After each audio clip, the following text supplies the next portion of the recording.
बंद नंबर 4 है। बंद नंबर 4 के हवाले से सबसे पहले तो मैं आपको मकासद या अहदाफ बता दूँ।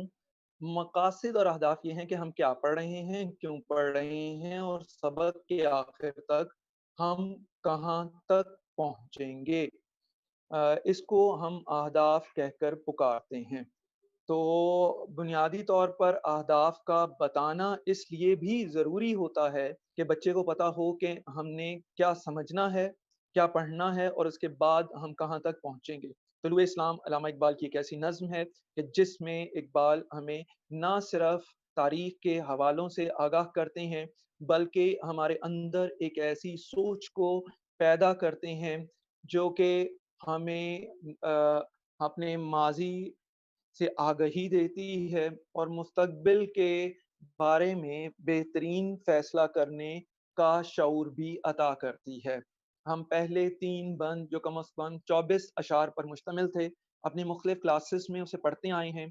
आज उसी से आगे हम बढ़ते हैं। हमारे तीसरे बंद का मौज़ू बहुत अहम था और वो मौज़ू जो था, वो बुनियादी तौर पर हमें ये बताता था कि एक मुसलमान हकीकी मुसलमान कैसे बन सकता है।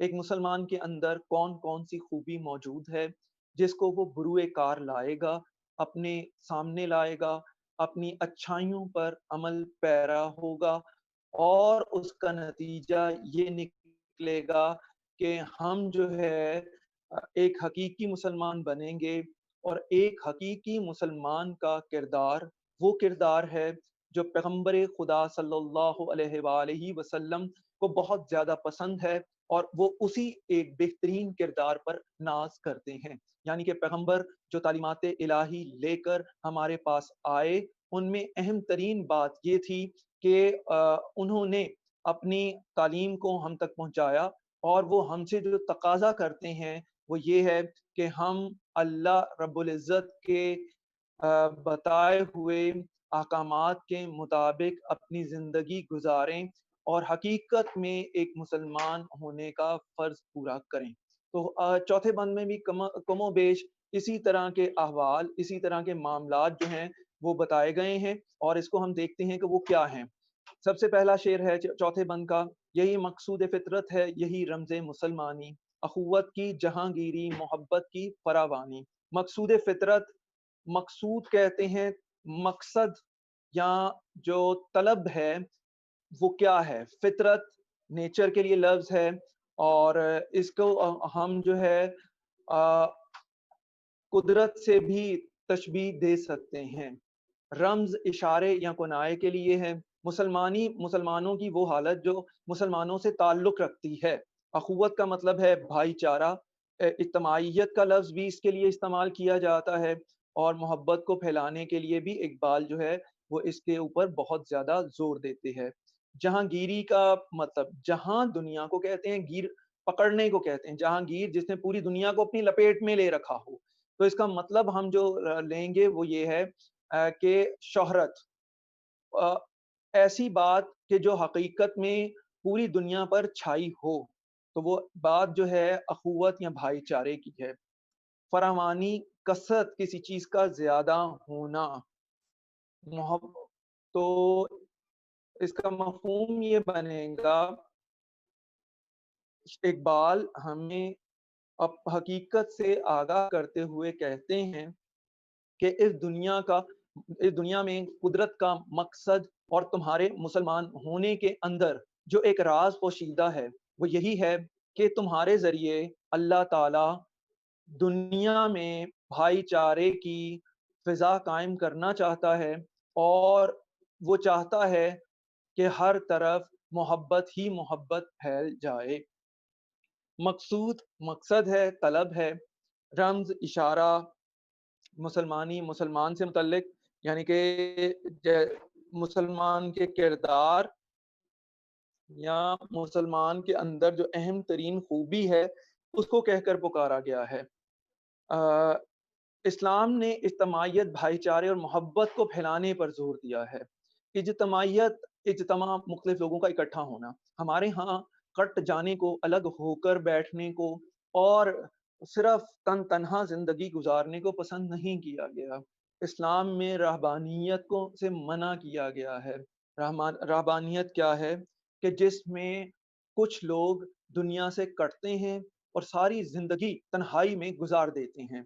तो इकबाल जो हैं वो हकीकी तालीमात की तरफ जाते हैं, वो कहते हैं कि दर हकीकत अल्लाह रब्बुल इज़्ज़त की तरफ से अहम तरीन जो बात है, जो पैगाम हम तक पहुँचता है, वो यही पैगाम पहुँचता है कि पूरी दुनिया में भाईचारे की हुकूमत हो और हकीकी इस्लामी तालीमात, हकीकी तालीमात जो अल्लाह रब्बुल इज़्ज़त की तरफ से मुसलमानों के लिए नाज़िल की गईं और पैगंबर अकरम सल्लल्लाहु अलैहि वसल्लम के वसीला से हम तक पहुँची हैं, यहाँ आसान ज़ुबान में हम कह सकते हैं कि वो कुरानी तालीमात हैं।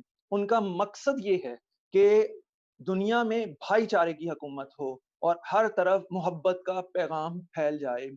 इकबाल अपनी शायरी में इत्तेहाद, यकजहती, एक-दूसरे का ख़याल रखना, हकीकी मानी में दूसरे को पसंद करना, इन बातों पर बहुत ज़्यादा ज़ोर देते हैं। लिहाज़ा इस शेर में भी यही बात समझाई जा रही है कि इकबाल ये चाहते हैं कि मुसलमान एक हकीकी मुसलमान की ज़िंदगी वो ज़िंदगी है जो दुनिया के अंदर नफ़रतों को ख़त्म करे और इसके साथ-साथ जो है मोहब्बत को फैलाने वाली बन जाए कि जैसे वो जिस तरह जैसे-जैसे मोहब्बत बढ़ती चले जाएगी, लोग एक-दूसरे का ख़याल रखेंगे और यही एहसास, यही ख़याल जो है उनको एक अब्दी ज़िंदगी की तरफ लेकर जाएगा। तो इकबाल ये कहते हैं कि उनका पैगाम ये है कि मुसलमानों में ज़िंदगी की नई लहर दौड़ा दे और एक वलवला ताज़ा उनके दिलों में पैदा कर दे। इकबाल अपने आप को भी मुख़ातिब हो रहे हैं क्योंकि यही वो बुनियादी पैगाम है कि अगर हकीकत में मुसलमानों को अपने मुसलमान होने का शऊर मिल जाए और वो इस चीज़ के मुतल्लिक तो वो एक बेहतर ज़िंदगी गुज़ार सकते हैं। इकबाल के यहाँ जो एक तारुफ़ करवाया गया खुद ही ये है कि अपने आप को पहचाना जाए। जब आप अपने जो है अ, हकीकत में अगर आपके दिल में ये जज़्बा पैदा हो तो आप जो है उससे बहुत से ना सिर्फ़ फ़वाइद हासिल कर सकते हैं बल्कि आपके गिरदो-नमा में बसने वाले लोग जो हैं, वो भी आपको हकीकी मानी में बहुत से नई बातों का एहसास और इदराक भी दे सकते हैं।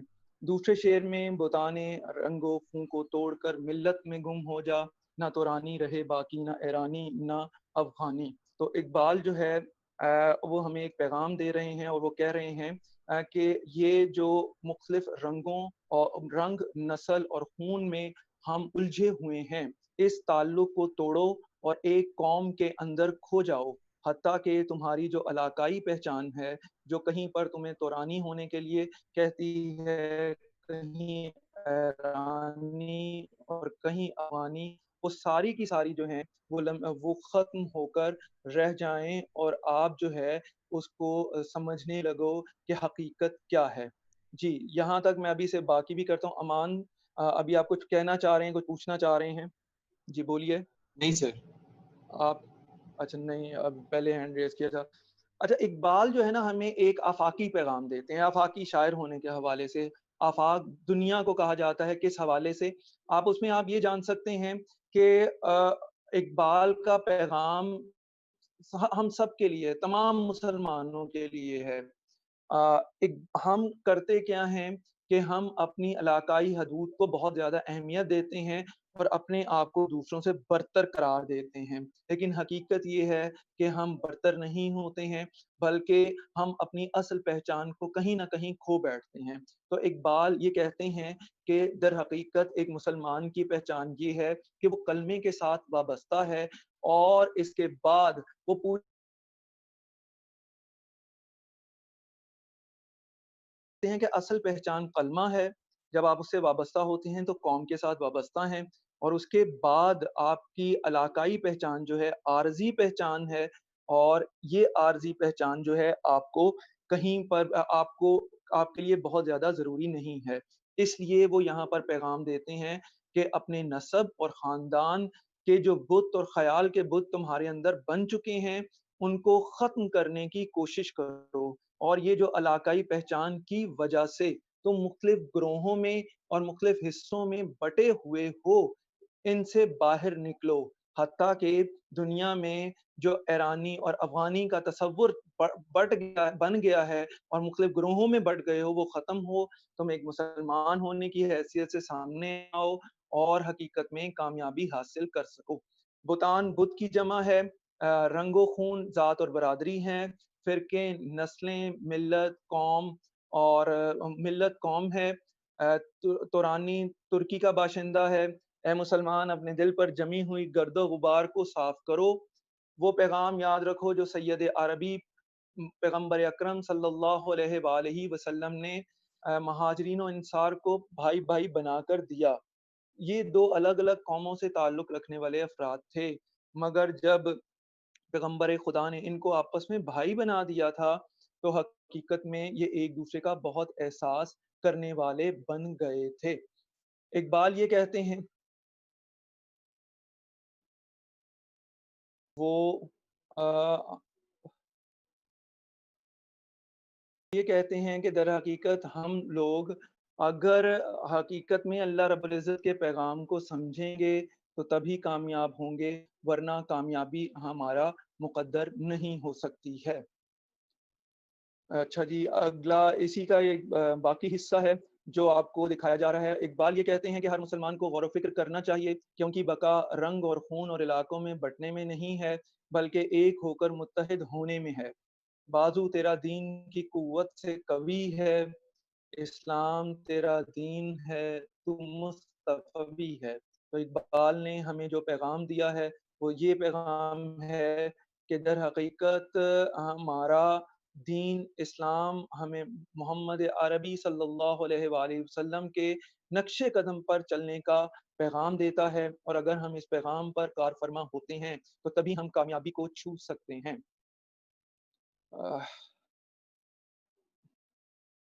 اقبال مسلمانوں کو دیکھ کر خون کے آنسو روتے ہیں۔ وہ کہتے ہیں کہ مسلمانوں کی پستی ان کے درمیان بنیادی طور پر مساوات نہ ہونے کی وجہ سے ہے۔ اگر یہ مساوات قائم ہو جائے تو یہ مسلمان جو زوال کا شکار ہیں حقیقت میں دوبارہ اپنی کامیابی کے منازل اور مقاصد کو منازل کو طے کر سکتے ہیں اور مقاصد کو حاصل کر سکتے ہیں۔ مساوات ہی وہ بنیادی جوہر یا خوبی ہے کہ اگر آج بھی مسلمانوں میں قائم ہو جاتا ہے تو یہود و نصارہ اور اسلام دشمن عناصر جو مسلمانوں کو برباد کرنے کے لیے یا ختم کرنے کے لیے مسلسل برسر پیکار رہتے ہیں، وہ ختم ہو سکتے ہیں۔ اور ہمارے ہاں سب سے کمی اتفاق اور اتحاد کی ہے، اور یہی اتفاق اور اتحاد کا نہ ہونا ہمارے لیے بہت سے نقصانات کا باعث بنتا ہے۔ وہ بار بار مسلمانوں کو جھنجھوڑتے ہیں اور کہتے ہیں کہ اس زوال سے نکلنے کا بس ایک ہی طریقہ ہے کہ ہمیں اتفاق اور اتحاد کو قائم رکھنا ہے، تفرقہ بازی کو ختم کرنا ہے۔ اتفاق اور اتحاد ہی وہ طاقت ہے جس سے مسلمان دوسری قوموں پر دوبارہ سے فوقیت حاصل کر سکتے ہیں۔ تیسرا شعر ہے جی، میان شاخ سارانے صحبت مرغ چمن کب تک، میان شاخ سارانے صحبت مرغ چمن کب تک، تیرے بازو میں ہے پرواز شاہین کوہستانی۔ اچھا جی، یہاں پر جو الفاظ اور تراکیب استعمال کی گئی ہیں، سب سے پہلے تو آپ ان پر غور کریں کہ وہ کیا ہیں اور کس طرح ہیں۔ پھر اس کے بعد ہم آگے بڑھتے ہیں کہ اقبال کون سا اہم پیغام ہم تک پہنچاتے ہیں۔ سب سے پہلے وہ جو تیسرے بند میں ایک بات شروع ہوئی تھی وہ یہاں پر اسی کو لے کر آگے بڑھتے ہیں، اور ہمیں یہ کہہ رہے ہیں کہ ہم مسلمان ہی در حقیقت ایسے لوگ ہیں جو اللہ تعالیٰ کی طرف سے پیغام حق کو پوری دنیا میں پھیلانے والے ہیں، لہٰذا ان کو اس بات کا احساس ہونا چاہیے کہ ہم اس پیغام کو لے کر آگے بڑھیں اور تبھی کامیابی ہو سکتی ہے۔ اب یہ جو اشعار یہاں پر شعر لکھے گئے ہیں ان میں بہت سی باتیں علامتی طور پہ بیان کی گئی ہیں۔ میان، درمیان کا لفظ، اس سے مراد درمیان ہے۔ मयान शाकसारान हैं। अ, करता हूँ कि इसे जल्द अज़ जल्द पाया मयान दरमियान है, शाखसारान शाखें हैं। सोहबत किसी के दरमियान रहना, साथ रहना, मुर्ग़ चमन, बाग का परिंदा। शायर जो है मुसलमान लफ्ज़ी तर्जुमा इसका कुछ यूँ बनेगा कि शायर कहता है कि बाग के परिंदों की सोहबत में तू शाखों के दरमियान कब तक बैठा रहेगा? ए मुसलमान तेरे बाजुओं में कोहिस्तान के अंदर जो शाहीन बुलंद परवाज़ों पर जाता है, वो ताकत मौजूद है। तू अपने आप को इन सहूलियात की वजह से ज़ाया करने की कोशिश मत कर। शाखों के मयाने शाखसारान शाखों के दरमियान, सोहबते मुर्ग़े चमन बाग के परिंदों का साथ, कोहस्तानी पहाड़ों को कहा जाता है। और इकबाल मुसलमानों को इस शेर में आला तरीन मकासिद और आला तरीन मकासिद हयात की तरफ माइल करते हैं। मकासिद हयात ज़िंदगी का मकसद, जिस तरह स्कूल में आने का कोई मकसद है, इसी तरह बुनियादी तौर पर ये ज़िंदगी जो हम गुज़ार रहे हैं, इसके भी कुछ मकासिद हैं। और वो मकासिद क्या हैं कि हमें हकीकत में अल्लाह के सामने सर झुकाना है, हमें उसे समझना है और उसकी तालीमात पर अमल करना है। वो मुसलमानों की मौजूदा हालत को सहूलत पसंद, सहल पसंद और ऐशो-इशरत के दिलदादा रसिया परिंदे की हालत से ताबीर करते हैं और उसे बुलंद परवाज़ी और शहबाज़ी का दर्स देते हैं। बुनियादी तौर पर ये मुसलमान जो हैं, वो ऐशो-इशरत के अंदर डूब गए हैं। वो उनको कहते हैं कि इस ऐश परस्ती की ज़िंदगी से बाहर निकलो, अपने आप को पहचानो। जब तुम अपने आप को पहचानोगे, तभी तुम्हें एहसास होगा कि हकीकी परवाज़ क्या है, बुलंद परवाज़ी क्या है, जो तुम्हें कामयाबी की तरफ लेकर जा सकती है। वो मुसलमानों को एक ऐसे शाहीन परिंदे की मानंद देखने के आरज़ूमंद हैं, जिनके पैरों तले बुलंद पहाड़ की चोटियाँ होती हैं। लिहाज़ा वो मुसलमानों को पैगाम देते हैं कि तुम्हें अपने बाज़ू पर भरोसा करते हुए अपने किरदार को बुलंदियों तक ले जाने के लिए मुसलसल कोशिशों को जारी रखना है। गुमा आबाद, गुमा आबाद हस्ती में अच्छा जी, गुमा आबाद हस्ती में यकीन मर्दे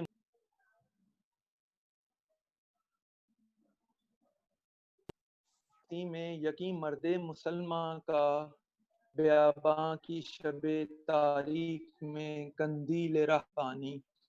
गुमान ख़याल को कहते हैं, हस्ती ज़िंदगी को कहते हैं।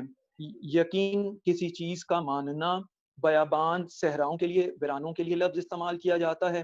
कंदील जो है रोशनी या चिराग हैं, तो ये अल्फ़ाज़ इस्तेमाल किए जाते हैं। कंदील रोशनी या चिराग को कहा जाता है। रहबानी राहिबों से मुतल्लिक हैं। क्रिश्चियनिटी में वो लोग जो गिरजाघरों में अपने चर्च में बैठकर सारी ज़िंदगी अपने रब मालिक दो जहां बुजुर्ग बरतर के लिए वक्फ कर देते हैं, उनके मुतल्लिक इशारा किया गया है कि वो ज़िंदगी क्या है। तो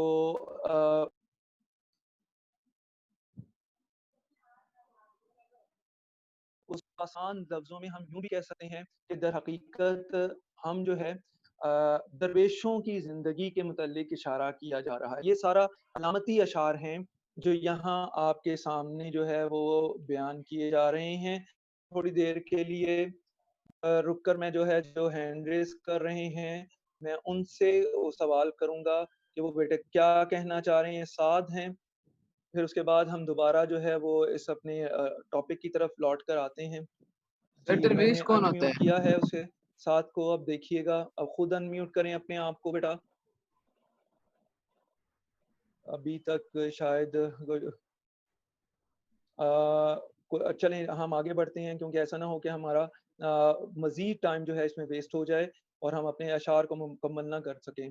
अच्छा जी, वो कह रहे हैं कि ज़िंदगी जो शक से भरी हुई है, इसमें एक मुसलमान मर्द का यकीन बिल्कुल ऐसे है, जैसे किसी सहरा की रेगिस्तान की तारीक रात में कोई दरवेश चिराग रोशन करके बैठा हो।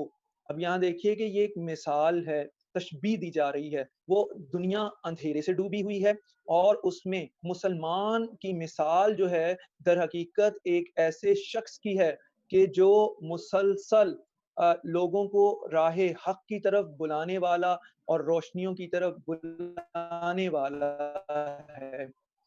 تو اقبال یہاں پر جو پیغام دے رہے ہیں وہ یہ ہے کہ اس دنیا میں جو شیطانی طاقتوں سے گھری ہوئی ہے، وسوسوں اور الجھنوں اور پریشانیوں سے بھری ہوئی ہے، اس میں ایک مسلمان کا وجود جو ہے در حقیقت وہ ایسے چراغ کی مانند ہے جو بھٹکے ہوئوں کو رستہ دکھاتا ہے۔ اچھا جی، یہ جو ہینڈ ریز کر کے بیٹھے ہیں میں ان کو بار بار انمیوٹ تو کر رہا ہوں لیکن مجھے نہیں پتا کہ وہ ابھی تک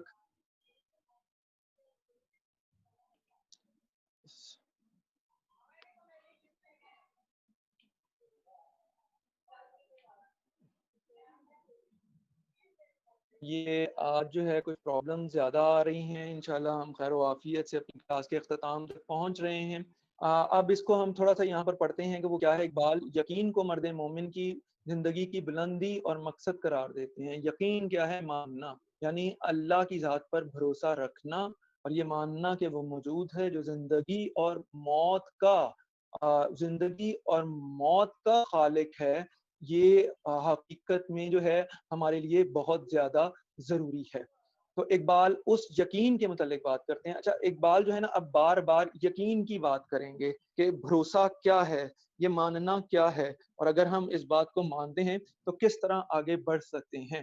اقبال کہتے ہیں کہ یہ یقین ہی ہے جو ایک مرد مومن کو زندگی کی بلندی اور مقصد سے دوچار کر دیتا ہے، اور یہ زندگی اور دنیا جو وہم و گمان اور شک و شبہات کا مرکز ہے، اور دنیا کے معاملات انسان کے دل میں وسوسے اور شک پیدا کرتے ہیں جس کی وجہ سے انسان شک کا شکار ہو جاتا ہے۔ اور ایک مسلمان کا ایمان اور اس کے اندر جو روشنی ہے وہی ایک ایسی چیز ہے جس کے ذریعے ہم اپنے وہم اور شک کی تاریکیوں سے نکل کر روحانی طور پر سکون اطمینان حاصل کر سکتے ہیں۔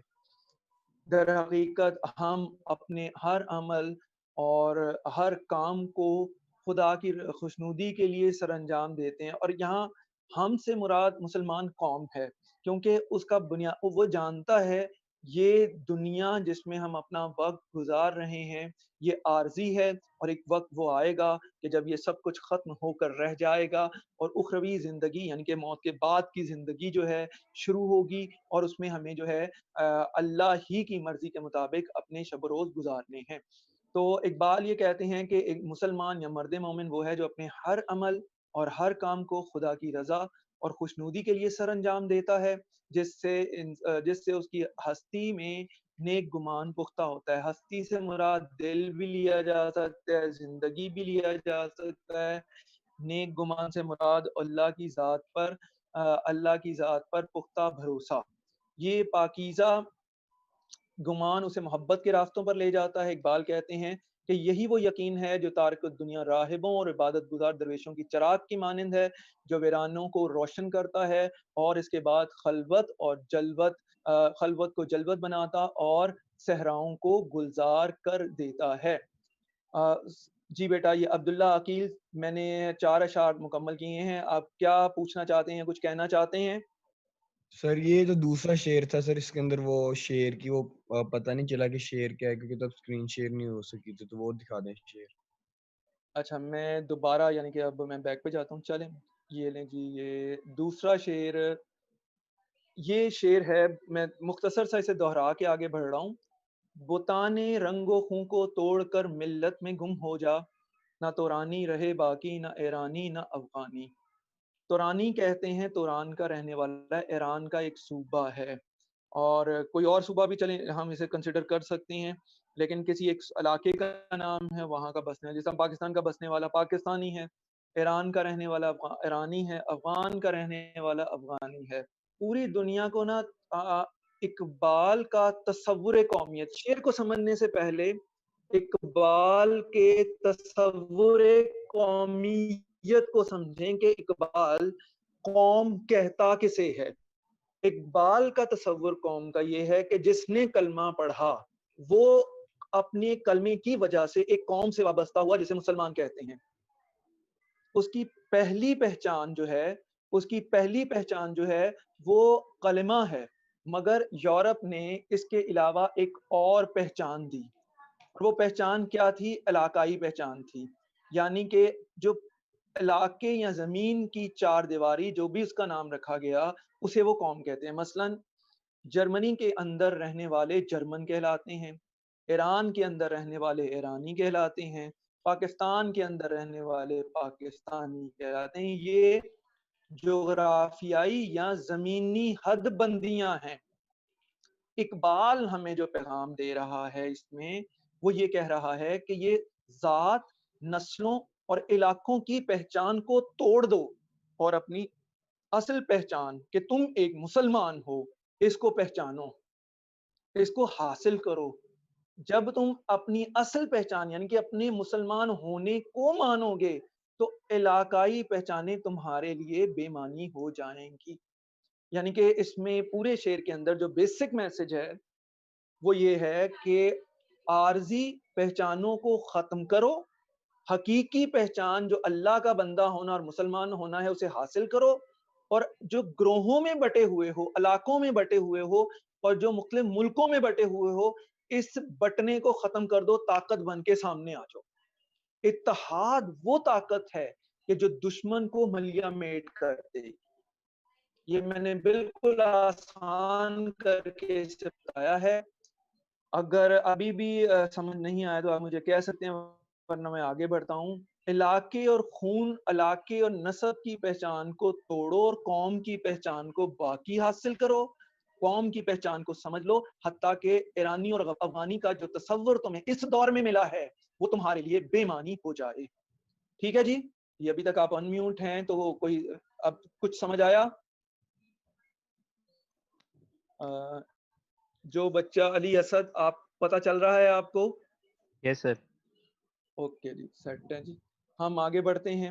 میں چوتھے شعر تک تو بتا چکا ہوں، اب ہمارے پاس 52 ٹائم بھی ہو گیا ہے، تھوڑا ہم آگے بھی بڑھ رہے ہیں. کوشش میں کرتا ہوں کہ پانچواں شعر پر یہاں پہ اسے پانچویں شعر پہ روک دوں اور اس سے بعد اس سے آگے لے کر چلیں گے. یہ بہت امپورٹنٹ ہے.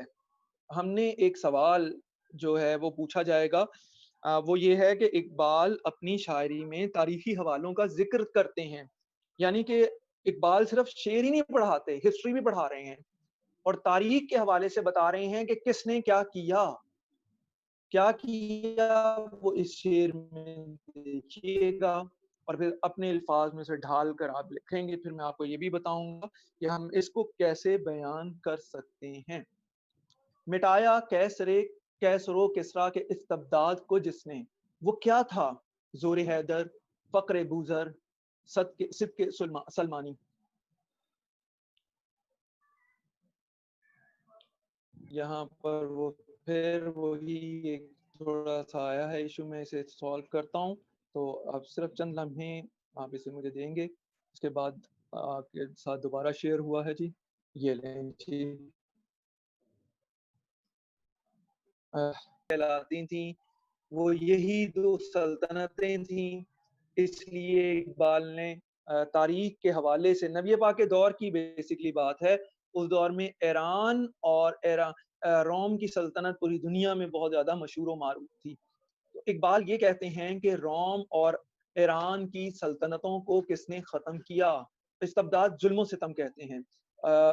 وہ ظلم و ستم جو ایران کے بادشاہ کیا کرتے تھے، خسرو پرویز اور دیگر، یا روم کے بادشاہ کیا کرتے تھے، ان ظلم کو ختم کرنے والا کون تھا اور کیا تھا؟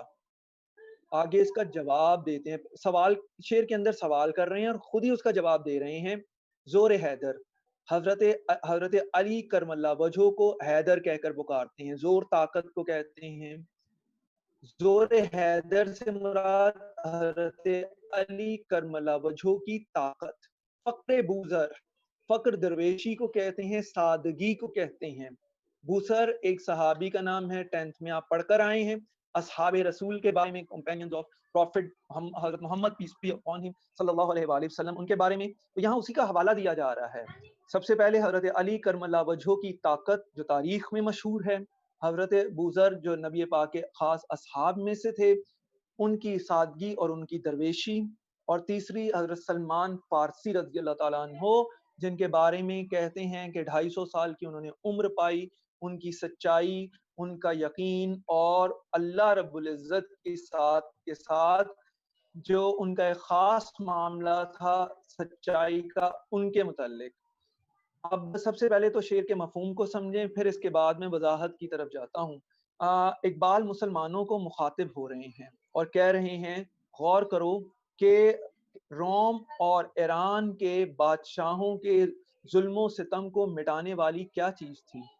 वो हज़रत अली करमल्लाहु वजहू के बाजुओं की ताकत, हज़रत अबू ज़र गफ़ारी रज़ी अल्लाह ताला अन्हो की सादगी और दुर्वेशी, और हज़रत सुलेमान फ़ारसी रज़ी अल्लाह ताला अन्हो जैसे असहाबे रसूल सल्लल्लाहु अलैहि वसल्लम का जज़्बा-ए ईमानी था। इसका मकसद ये होगा कि जो हमें समझाया जा रहा है कि इब्तिदा के दौर में अगर दीन फैला और ज़ुल्म-ओ-सितम को ख़त्म किया, तो उसके पीछे नबी पाक के असहाब के अंदर का वो जज़्बा और वो कैफ़ियत थी कि जिसने अल्लाह को माना और मानने के बाद पूरी दुनिया को बता दिया कि अल्लाह का मानना कहते किसको हैं। यही वो यकीन है कि जब आगे बढ़ता है, तो फिर मुसलमान जिस खित्ते की तरफ बढ़ जाते हैं, तो वहाँ पर जो है इस्लाम का परचम लहलहाने लगता है। वहाँ पर जो है मुसलमान जो है मुसलमानों के किरदार को देखते हुए वो जो है कुफ़ार, मुशरिकीन और दीगर कौमों से वाबस्ता अफ़राद इनके मज़हब में दाख़िल होने लगते हैं। आपने अपनी पिछली क्लास में पढ़ा फ़तेह मक्का के वाक़ये को, और इसके अलावा भी तारीख़ को पढ़ा और देखा होगा। तारीख गवाह है कि जब भी इलाके फ़तह होते हैं, तो वहाँ पर लोगों का कत्ले-आम किया जाता है। हुक्मरान या बादशाह या सिपहसालार जब इलाकों में दाखिल होता है, तो वो यूँ दाखिल होता है कि सरों के मीनार बना दिए जाते हैं, कत्ले-आम किया जाता है, हर चीज़ तहे-तेग कर दी जाती है। लेकिन फ़तेह मक्का का वाक़या पढ़िए कि पैगम्बर खुदा अपने असहाब के साथ काबे को फ़तह करके आगे बढ़ रहे हैं, मगर वहाँ ऐसा कुछ नहीं था। वहाँ पर ऊँट के पालान पर आप सल्लल्लाहु अलैहि वसल्लम बैठे थे और सर झुका हुआ था, तस्बीहात ज़ुबान से जारी थी और एक आम ऐलान कर दिया गया कि आज के दिन सबको अमान दे दी जाएगी।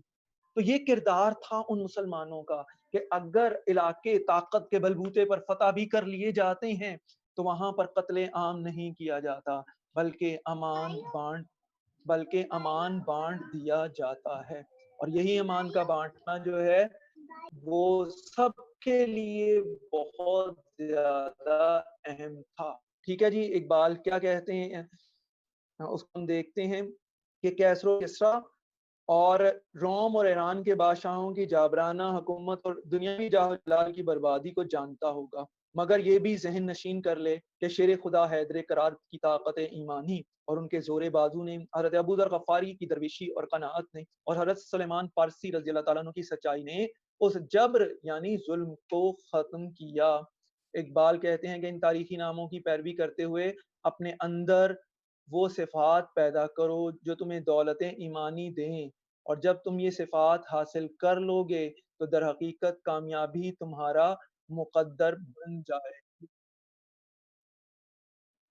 ठीक है जी, यहाँ तक मैं देखता हूँ कि इससे आगे आगे छठा शेर है, उसे हम बाद में देखेंगे। अभी जो है जो यहाँ तक हमने पढ़ा है, कोई सवाल आप करना चाहें इससे मुतल्लिक तो सवाल कर सकते हैं। मैं अनम्यूट सबको कर रहा हूँ। अगर कोई बच्चा सवाल करना चाहता है, तो वो सवाल कर सकता है। जी, ये अभी क्लास लीव करने से पहले अगर कोई आपका सवाल है, वो ये है कि अब आपके सामने स्क्रीन शेयरिंग पे ये चौथा शेर नहीं आ रहा। बाद हस्ती में यकीन मर्द मुसलमान का। یہ دنیا جس میں ہر طرف گمراہی اور اندھیرا پھیلا ہوا ہے، اس میں ایک مسلمان مرد کے دل میں، مرد سے مراد مسلمان ہے، عورت یا مرد نہیں ہے، ایک مسلمان کے دل میں جو اللہ کی ذات پر بھروسہ یا یقین پایا جاتا ہے، اس کی مثال بالکل ایسے ہے جیسے کوئی صحرا ہے، اس صحرا کے اندر ہر طرف اندھیرا ہے، وہاں پر کوئی ایک شخص بیٹھا ہے جس کے ہاتھ میں چراغ ہے، اس چراغ سے روشنی نکل رہی ہے جو اسے خود بھی فائدہ دے رہی ہے، اور اگر کوئی راستہ تلاش کرنا چاہتا ہے تو اسی چراغ کی روشنی میں راستہ تلاش کیا جائے گا۔ مثال دی گئی ہے، میں دوبارہ اسے دہراتا ہوں، جنگ صحرا ہے، ریگستان ہے، دور دور تک آدم نہ آدم ذات، اندھیرا ہر طرف ہے، وہاں ایک شخص بیٹھا ہے جس کے ہاتھ میں چراغ ہے، چراغ سے روشنیاں نکل رہی ہیں۔ اب جس نے راستہ تلاش کرنا ہے نا، وہ نکلتی ہوئی روشنی کے قریب جائے گا اور اس سے آگے بڑھے گا۔ اقبال مثال دے رہے، یہی مثال ہے کہ ایک مسلمان جو اس دنیا میں ایمان کی حالت میں باقی ہے، وہ دوسروں کو اس انداز سے نئی باتوں کو سمجھاتا اور بتاتا ہے۔ جی کوئی اور بات پوچھنی ہو تو آپ پوچھ سکتے ہیں جی۔ ہمارے بہت سے پارٹیسپینٹس ہیں، وہ ان میوٹ میں کر دیتا ہوں۔